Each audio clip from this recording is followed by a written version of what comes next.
بسم اللہ الرحمن الرحیم۔ حضرت عمار اور ان کے والدین کا ذکر۔ حضرت عمار اور ان کے ماں باپ کو بھی سخت سے سخت تکلیفیں پہنچائی گئیں۔ مکے کی سخت گرم اور ریتیلی زمین میں ان کو عذاب دیا جاتا اور نبی اکرم صلی اللہ علیہ وسلم کا اس طرف گزر ہوتا تو صبر کی تلقین فرماتے اور جنت کی بشارت فرماتے۔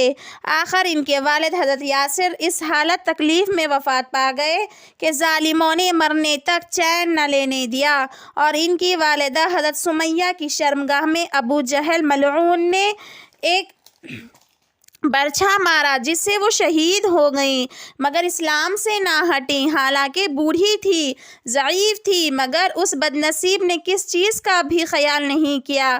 اسلام میں سب سے پہلی شہادت ان کی ہے، اور اسلام میں سب سے پہلی مسجد حضرت عمار کی بنائی ہوئی ہے۔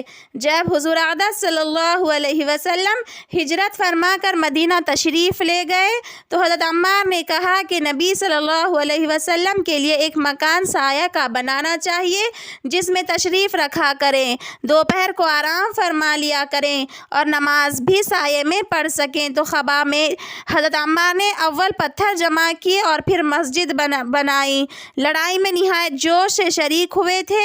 ایک مرتبہ مزے میں آ کر کہنے لگے کہ اب جا کر دوستوں سے ملیں گے، محمد صلی اللہ علیہ وسلم نے اور ان کی جماعت سے ملیں گے۔ اتنے میں پیاس لگی اور پانی کسی سے مانگا، اس نے دودھ سامنے کیا، اس کو پیا اور پی کر کہنے لگے میں نے نبی صلی اللہ علیہ وسلم سے سنا کہ تو دنیا میں سب سے آخری چیز دودھ پیے گا۔ اس کے بعد شہید ہو گئے۔ اس وقت 94 برس کی عمر تھی، بعض نے 1 آدھ سال کم بتلائی ہے۔